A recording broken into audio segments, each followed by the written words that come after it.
हाँ जी, सत श्री अकाल जी ਸਾਰਿਆਂ ਨੂੰ। ਕੀ ਹਾਲ ਚਾਲ ਨੇ ਬੱਚਿਓ ਤੁਹਾਡੇ। ਸੋ ਜਿਵੇਂ ਬੇਟਾ ਤੁਹਾਨੂੰ ਪਤਾ ਹੈ ਕਿ ਅਸੀਂ ਜਿਹੜਾ ਨਾਸ ਜਿਹੜਾ ਤੁਹਾਡਾ ਨੈਸ਼ਨਲ ਅਚੀਵਮੈਂਟ ਸਰਵੇ ਦਾ ਜਿਹੜਾ ਐਗਜ਼ਾਮ ਹੋਣਾ ਹੈ 8th ਕਲਾਸ ਦਾ, ਸੋ ਉਹਦੀ ਜਿਹੜੀ ਤਿਆਰੀ ਕਰ ਰਹੇ ਹਾਂ।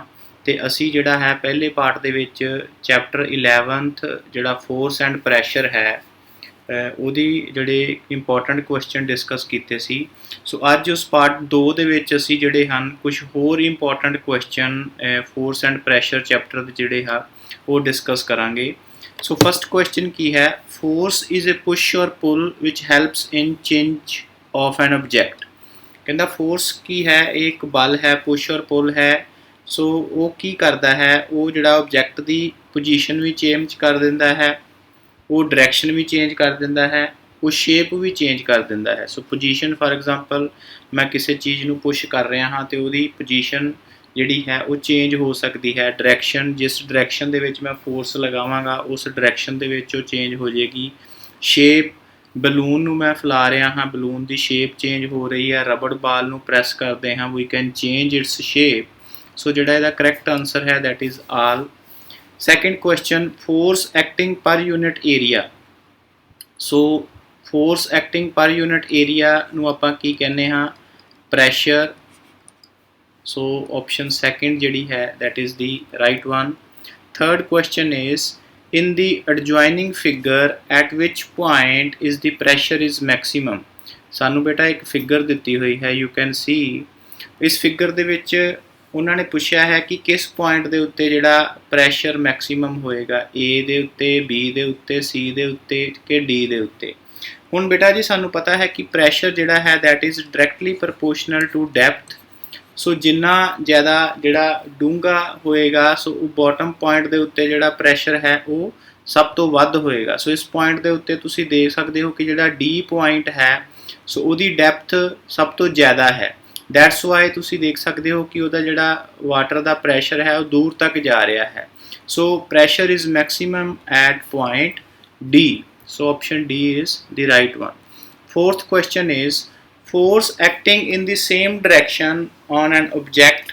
ਕਿ ਜਿਸ ਡਾਇਰੈਕਸ਼ਨ ਦੇ ਵਿੱਚ ਆਪਾਂ ਆਬਜੈਕਟ ਮੂਵ ਕਰ ਰਿਹਾ ਹੈ, ਜੇ ਉਸ ਡਾਇਰੈਕਸ਼ਨ ਦੇ ਵਿੱਚ ਹੀ ਆਪਾਂ ਫੋਰਸ ਲਗਾਈਏ ਤੇ ਉਹ ਕੀ ਹੈ, ਉਹ ਫੋਰਸ ਜਿਹੜੀ ਹੈ ਉਹ ਐਡ ਅਪ ਹੋ ਜਾਂਦੀ ਹੈ ਅਤੇ ਆਬਜੈਕਟ ਦੀ ਜਿਹੜੀ ਵੈਲੋਸਿਟੀ ਹੈ, ਸਪੀਡ ਹੈ, ਉਹ ਵੱਧ ਜਾਏਗੀ। ਸੋ option third is right one. Fifth question, what happens to the speed of an object if the applied force acting in the direction of motion of an object। ਕਿ ਇੱਕ object ਹੈ, ਜੇ ਉਹ ਇਸ ਡਾਇਰੈਕਸ਼ਨ ਦੇ ਵਿੱਚ ਮੂਵ ਕਰ ਰਿਹਾ ਹੈ, ਜੇ ਮੈਂ ਫੋਰਸ ਵੀ ਉਸੇ ਡਾਇਰੈਕਸ਼ਨ, ਸੇਮ ਡਾਇਰੈਕਸ਼ਨ ਦੇ ਵਿੱਚ ਲਗਾਵਾਂਗਾ ਅਤੇ ਉਹਦੇ ਨਾਲ ਉਹਦੀ ਜਿਹੜੀ ਸਪੀਡ ਦੇ ਉੱਤੇ ਕੀ ਫਰਕ ਪਏਗਾ, ਉਹਦੀ ਜਿਹੜੀ ਸਪੀਡ ਹੈ ਉਹ ਵੱਧ ਜਾਏਗੀ। ਸੋ ਆਪਸ਼ਨ ਬੀ ਜਿਹੜਾ ਹੈ that is the right answer. Sixth question, what happens to the speed of an object if the applied force acting in the direction opposite to the direction of motion।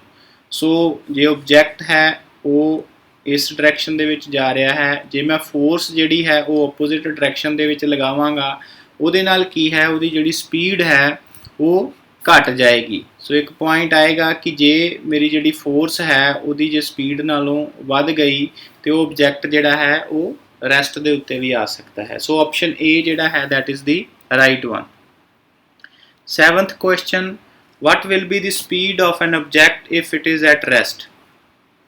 ਕੋਈ ਵੀ object ਜਿਹੜਾ ਹੈ ਜੇ ਉਹ rest position ਦੇ ਉੱਤੇ ਹੈ ਤੇ ਉਹਦੀ ਜਿਹੜੀ ਸਪੀਡ ਹੈ, ਸਪੀਡ ਕਿੰਨੀ ਹੋਏਗੀ, that is equal to 0। Speed ਦਾ ਸਾਨੂੰ ਫਾਰਮੂਲਾ ਪਤਾ ਹੈ, rate of change of distance per time. ਜੇ ਉਹ ਕੋਈ ਡਿਸਟੈਂਸ ਹੀ ਨਹੀਂ ਮੂਵ ਕਰ ਰਹੀ, so with respect to time ਤੇ ਉਹਦੀ ਜਿਹੜੀ ਸਪੀਡ ਹੈ ਉਹ 0 ਹੋਏਗੀ। 8th question is which force act while holding a which force will act while holding a bucket of water। ਕਿ ਅਸੀਂ ਜੇ ਹੱਥ ਦੇ ਵਿੱਚ ਬਕਟ ਫੜੀ ਹੋਈ ਹੈ, ਸੋ ਉਸ ਤਰ੍ਹਾਂ ਦੇ ਨਾਲ ਜਿਹੜੀ ਕਿਹੜੀ ਫੋਰਸ ਜਿਹੜੀ ਹੈ ਉਹ ਲੱਗ ਰਹੀ ਹੈ। ਹੁਣ ਬੇਟਾ ਜੀ ਵੈਰੀ ਇੰਪੋਰਟੈਂਟ ਕੁਐਸਚਨ, ਇਹਦੇ ਵਿੱਚ ਜੇ ਤੁਸੀਂ ਦੇਖੋਗੇ ਕਿ ਆਈ ਹੈਵ ਕੈਰਿਡ ਏ ਬਕਟ, ਠੀਕ ਹੈ ਨਾ। ਸੋ ਉਹਨੂੰ ਜੇ ਮੈਂ ਹੱਥ ਦੇ ਨਾਲ ਫੜਿਆ ਹੋਇਆ ਹੈ ਤਾਂ ਉਹਦੀ ਜਿਹੜੀ ਮਸਕੂਲਰ ਫੋਰਸ ਹੈ, ਮੇਰੇ ਮਸਲ ਜਿਹੜੇ ਹਨ ਉਹ ਉਹਨੂੰ ਹੋਲਡ ਕਰਕੇ ਰੱਖ ਰਹੇ ਹਨ ਉੱਪਰ ਵੱਲ ਨੂੰ, ਜਦ ਕਿ ਜੇ ਬੱਕਟ ਦੇ ਵਿੱਚ ਪਾਣੀ ਪਿਆ ਹੈ ਤੇ ਉਹਦੀ ਜਿਹੜੀ ਗ੍ਰੈਵੀਟੇਸ਼ਨਲ ਫੋਰਸ ਹੈ ਉਹ ਥੱਲੇ ਨੂੰ ਲੱਗ ਰਹੀ ਹੈ। ਠੀਕ ਹੈ ਨਾ। ਸੋ ਮੈਨੂੰ ਕੀ ਕਰਨਾ ਪਏਗਾ ਕਿ ਜੇ ਮੈਂ ਮਸਕੂਲਰ ਫੋਰਸ ਤੇ ਗ੍ਰੈਵੀਟੇਸ਼ਨਲ ਫੋਰਸ ਬਰਾਬਰ ਹਨ ਤੇ ਮੈਂ ਉਸ ਬੱਕਟ ਨੂੰ ਫੜਨ ਦੇ ਵਿੱਚ ਕਾਮਯਾਬ ਹੋ ਜਾਵਾਂਗਾ। ਸੋ ਕਿਹੜੀ ਫੋਰਸ ਲੱਗ ਰਹੀ ਹੈ? ਮਸਕੂਲਰ ਫੋਰਸ ਵੀ ਲੱਗ ਰਹੀ ਹੈ, ਗ੍ਰੈਵੀਟੇਸ਼ਨਲ ਫੋਰਸ ਵੀ ਲੱਗ ਰਹੀ ਹੈ। ਸੋ ਆਪਸ਼ਨ ਡੀ ਜਿਹੜਾ ਹੈ that is the right answer of this question. Ninth question, why a ball rolling on the floor stops after some time? कि एक बाल जिहड़ी है वो फ्लोर दे उत्ते रोल कर रही है, कुछ दूर जाके वो जिहड़ी बाल रुक जाती है। क्यों रुक जाती है? So that is due to the frictional force.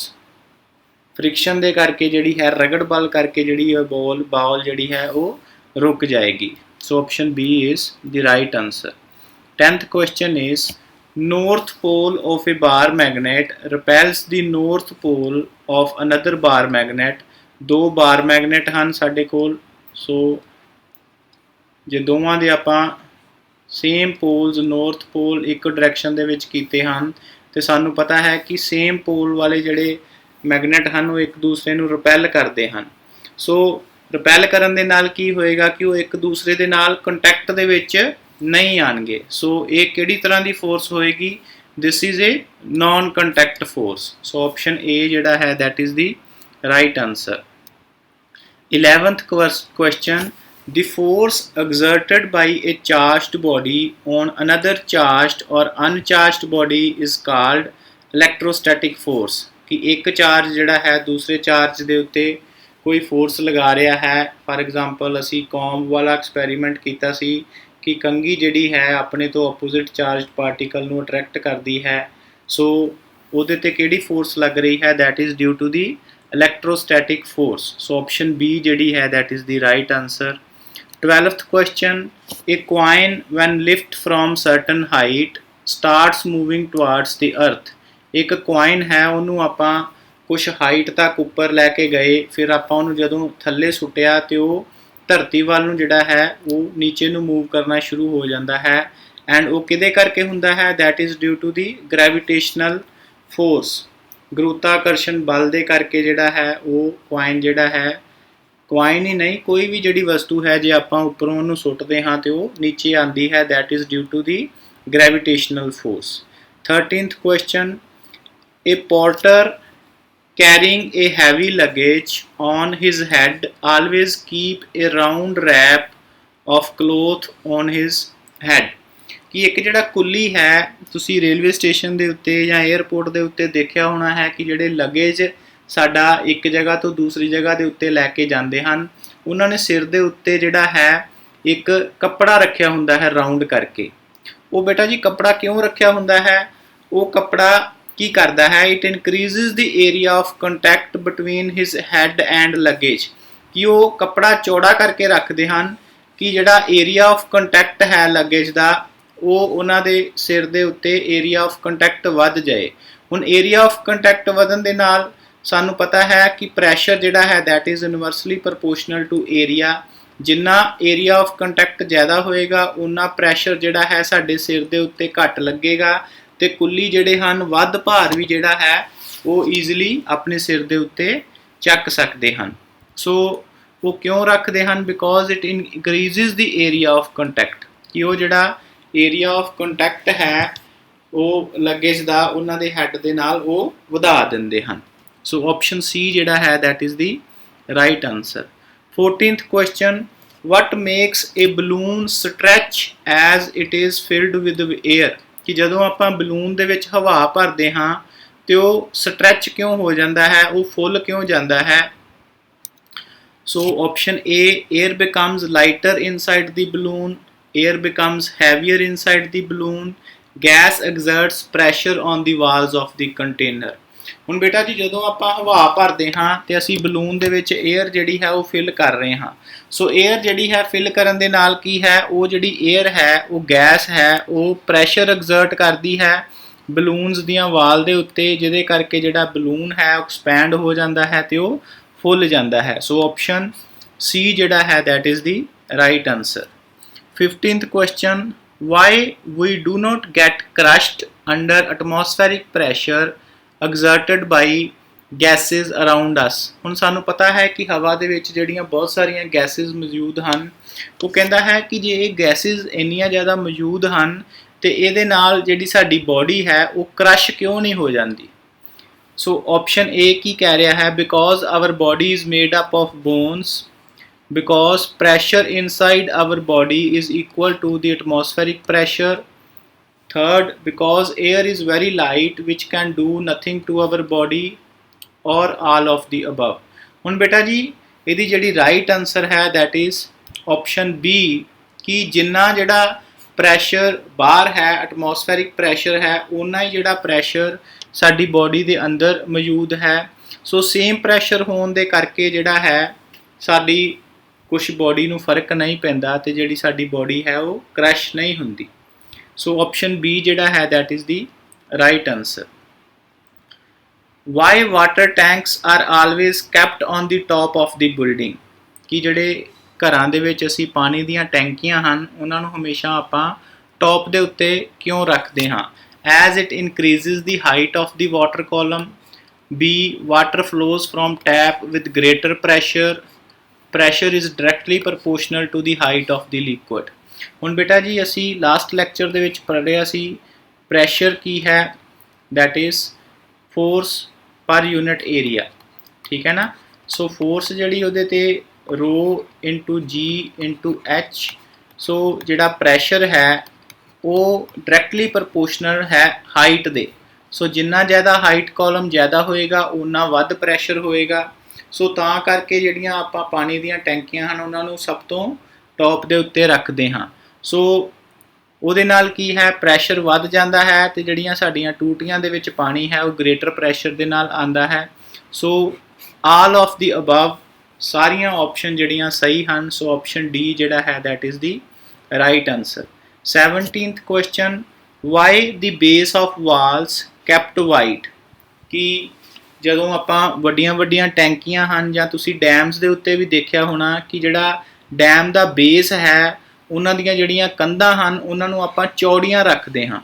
ਹੁਣ ਉਹ ਚੌੜੀਆਂ ਕਿਉਂ ਰੱਖਦੇ ਹਾਂ, ਕਿਉਂਕਿ ਬੇਟਾ ਜੀ ਜਿੱਦਾਂ ਜਿੱਦਾਂ ਜਿਹੜੀ ਡੈਪਥ ਵੱਧਦੀ ਹੈ ਸੋ ਉੱਦਾਂ ਉੱਦਾਂ ਕੀ ਹੈ ਪਾਣੀ ਦਾ ਜਿਹੜਾ ਪ੍ਰੈਸ਼ਰ ਹੈ ਉਹ ਵੀ ਵੱਧਦਾ ਹੈ। ਸੋ ਕਹਿਣ ਦਾ ਮਤਲਬ ਕੀ ਹੈ ਕਿ ਐਟ ਦੀ ਬੇਸ ਜਿਹੜਾ ਪ੍ਰੈਸ਼ਰ ਹੈ ਪ੍ਰੈਸ਼ਰ ਮੈਕਸੀਮਮ ਹੈ।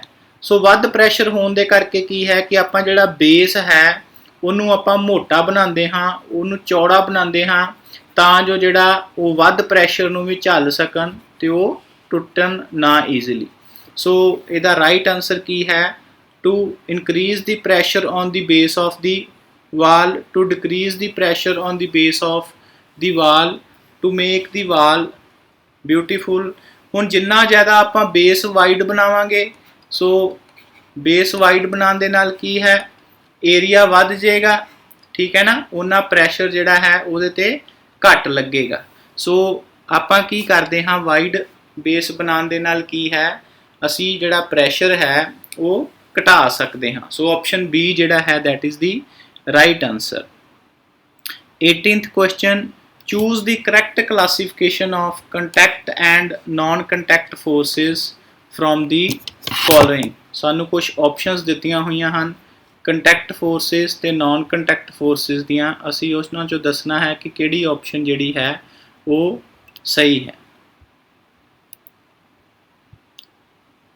ਸੋ ਲੈਫਟ ਸਾਈਡ ਦੇ ਉੱਤੇ ਜਿਹੜੀਆਂ ਫੋਰਸਿਸ ਹਨ so this is contact forces. Contact forces ਸਾਨੂੰ ਪਤਾ ਹੈ ਕਿ ਜਿਹੜੀਆਂ ਇੱਕ ਦੂਸਰੇ ਦੇ ਕੰਟੈਕਟ ਦੇ ਵਿੱਚ ਆ ਕੇ ਲੱਗਦੀਆਂ ਹਨ। Non contact forces, non contact ਕਿ ਇੱਕ ਦੂਸਰੇ ਨੂੰ ਟੱਚ ਕਰਨ ਦੀ ਜ਼ਰੂਰਤ ਨਹੀਂ ਹੈ, ਉਸ ਤੋਂ ਇਲਾਵਾ ਵੀ ਜਿਹੜੀ ਆ ਫੋਰਸ ਲੱਗ ਸਕਦੀ ਹੈ। So muscular force, muscle force ਜਿਹੜੀ ਹੈ it is a contact force. Frictional force ਵੀ ਤਾਂ ਹੀ ਲੱਗੇਗੀ ਰਗੜ ਬਲ ਜੇ ਇੱਕ ਬੋਡੀ ਦੂਸਰੀ ਬੋਡੀ ਦੇ ਕੰਟੈਕਟ ਦੇ ਵਿੱਚ ਆਏਗੀ। ਸੋ ਮੈਗਨੈਟਿਕ ਫੋਰਸ, ਚੁੰਬਕ ਜਿਹੜੀ ਹੈ ਦੂਰ ਤੋਂ ਹੀ ਆਪਣੀ ਮੈਗਨੈਟਿਕ ਫੀਲਡ ਕਰਕੇ ਲਗਾ ਸਕਦੀ ਹੈ force. Gravitational force is also a non contact force electrostatic force is also a non-contact force. So option C ਜਿਹੜਾ ਹੈ that is the right answer of this question.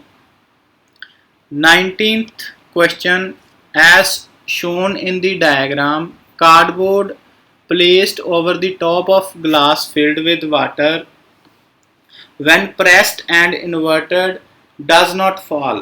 ਕਿ ਹੁਣ ਜਿਹੜਾ ਕਾਰਡਬੋਰਡ ਹੈ ਜੇ ਆਪਾਂ ਪਹਿਲੇ ਸਿੱਧਾ ਰੱਖਿਆ ਹੋਇਆ ਸੀ ਤੇ ਅਸੀਂ ਦੇਖਦੇ ਹਾਂ ਕਿ ਜਦੋਂ ਉਹਨੂੰ ਆਪਾਂ ਇਨਵਰਟ ਕਰਦੇ ਹਾਂ ਤੇ ਜਿਹੜਾ ਹੈ ਉਹ ਕਾਰਡਬੋਰਡ ਭਾਵੇਂ ਪੁੱਠਾ ਕਰ ਦਿੱਤਾ ਹੈ ਫਿਰ ਵੀ ਜਿਹੜਾ ਪਾਣੀ ਹੈ ਉਹ ਨੀਚੇ ਨਹੀਂ ਦਿਖਦਾ।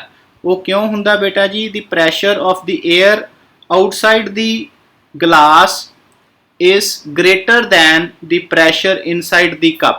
ਹੁਣ ਸਾਨੂੰ ਪਤਾ ਹੈ ਕਿ ਪ੍ਰੈਸ਼ਰ ਜਿਹੜਾ ਹਮੇਸ਼ਾ ਵੱਧ ਪ੍ਰੈਸ਼ਰ ਤੋਂ ਘੱਟ ਪ੍ਰੈਸ਼ਰ ਵੱਲ ਨੂੰ ਲੱਗਦਾ ਹੈ। ਸੋ ਜੇ ਵੱਧ ਪ੍ਰੈਸ਼ਰ ਇੱਥੇ ਬਾਹਰ ਪ੍ਰੈਸ਼ਰ ਵੱਧ ਹੈ ਅੰਦਰ ਦੇ ਪ੍ਰੈਸ਼ਰ ਨਾਲੋਂ ਤੇ ਕਾਰਡਬੋਰਡ ਜਿਹੜਾ ਹੈ ਉਹ ਨਾਲ ਚਿਪਕਿਆ ਰਹੇਗਾ, ਉਹ ਥੱਲੇ ਨਹੀਂ ਡਿੱਗੇਗਾ। ਸੋ ਇਹਦਾ ਰਾਈਟ ਆਨਸਰ ਕੀ ਹੈ? The atmospheric pressure from below in the upward direction acts on the cardboard. ਕਿ ਬਾਹਰ ਜਿਹੜਾ ਐਟਮੋਸਫੈਰਿਕ ਪ੍ਰੈਸ਼ਰ ਹੈ ਉਹ ਵੱਧ ਹੈ ਤੇ ਉਹ ਕਾਰਡਬੋਰਡ ਦੇ ਉੱਤੇ ਲੱਗ ਰਿਹਾ ਹੈ ਜਿਹਦੇ ਕਰਕੇ ਜਿਹੜਾ ਕਾਰਡਬੋਰਡ ਹੈ ਉਹ ਥੱਲੇ ਨਹੀਂ ਡਿੱਗਦਾ। ਸੋ ਆਪਸ਼ਨ ਡੀ ਜਿਹੜੀ ਹੈ that is the right answer. 20th question, why water comes out of the pipes used for water supply through the leakage joint? ਕਿ ਜਦੋਂ ਆਪਾਂ ਪਾਣੀ ਦੀਆਂ ਜਿਹੜੀਆਂ ਪਾਈਪਾਂ ਹਨ ਉਹ ਜਦੋਂ ਕੁਝ ਲੀਕ ਕਰਦੀਆਂ ਹਨ ਤੇ ਪਾਣੀ ਜਿਹੜਾ ਹੈ ਉਹ ਬਾਹਰ ਆਉਣ ਲੱਗ ਪੈਂਦਾ ਹੈ। Because water always tends to flow out. Second, it is easy for water to flow out. C option, because pressure exerted by water on the walls of the pipe. ਹੁਣ ਸਾਨੂੰ ਪਤਾ ਹੈ ਕਿ ਜਿਹੜੀਆਂ ਸਾਡੀਆਂ ਵਾਟਰ ਸਪਲਾਈ ਦੀਆਂ ਪਾਈਪਾਂ ਹਨ ਉਹਨਾਂ ਦੇ ਵਿੱਚ ਜਿਹੜਾ ਪਾਣੀ ਦਾ ਪ੍ਰੈਸ਼ਰ ਬਹੁਤ ਜ਼ਿਆਦਾ ਹੁੰਦਾ ਹੈ। ਸੋ ਪ੍ਰੈਸ਼ਰ ਜ਼ਿਆਦਾ ਹੋਣ ਦੇ ਕਰਕੇ ਕੀ ਹੈ ਕਿ ਜਦੋਂ ਫਲੋ ਕਰਦਾ ਹੈ ਜਿੱਥੇ ਉਹਨੂੰ ਮਾੜੀ ਜਿਹੀ ਲੀਕੇਜ ਦੇਗੀ ਤੇ ਉਹ ਜਿਹੜਾ ਹੈ ਵਿਦ ਗ੍ਰੇਟ ਪ੍ਰੈਸ਼ਰ ਜਿਹੜਾ ਉਹ ਬਾਹਰ ਨੂੰ ਆਉਣਾ ਸ਼ੁਰੂ ਹੋ ਜਾਂਦਾ ਹੈ। ਸੋ ਇਹਦੀ ਰਾਈਟ ਆਪਸ਼ਨ ਕੀ ਹੈ? Because the pressure exerted by water on the walls of the pipe. ਸਾਨੂੰ ਪਤਾ ਹੈ ਕਿ ਜਿਹੜਾ ਕੋਈ ਵੀ ਜਿਹੜਾ ਲਿਕੁਇਡ ਹੈ ਉਹ ਪ੍ਰੈਸ਼ਰ ਐਗਜ਼ਰਟ ਕਰਦਾ ਹੈ, ਉਹ ਬਾਟਮ ਤੇ ਵੀ ਐਗਜ਼ਰਟ ਕਰਦਾ ਹੈ, ਉਹ ਵਾਲਸ ਦੇ ਉੱਤੇ ਵੀ ਐਗਜ਼ਰਟ ਕਰਦਾ ਹੈ। ਸੋ ਜਿਹਦੇ ਕਰਕੇ ਜਿਹੜਾ ਪਾਣੀ ਹੈ ਉਹ ਬਾਹਰ ਆ ਜਾਂਦਾ ਹੈ। ਸੋ ਆਪਸ਼ਨ ਸੀ ਜਿਹੜਾ ਹੈ that is the right answer. So I hope ਕਿ ਤੁਹਾਨੂੰ ਜਿਹੜੇ ਇਹ ਨੈਸ ਬੇਸਡ ਪੈਸ ਬੇਸਡ ਜਿਹੜੇ ਕੁਐਸਚਨ ਹਨ ਜਿਹਦੇ ਵਿੱਚ ਤੁਹਾਡੀ ਐਲਓ ਚੈੱਕ ਹੋਣੀ ਹੈ ਲਰਨਿੰਗ ਆਊਟਕਮ ਕਿ ਤੁਸੀਂ ਇਸ ਚੈਪਟਰ ਦੇ ਵਿੱਚੋਂ ਕਨਸੈਪਟ ਕਲੈਰਿਟੀ ਤੁਹਾਨੂੰ ਹੋਈ ਹੈ ਜਾਂ ਨਹੀਂ ਹੋਈ। ਸੋ if you have really liked this lecture, click the like button, share among all other students who are preparing for this NAS examination, and click the like button so that you can get all the important videos related to PAS and NAS. Till then, goodbye, take care.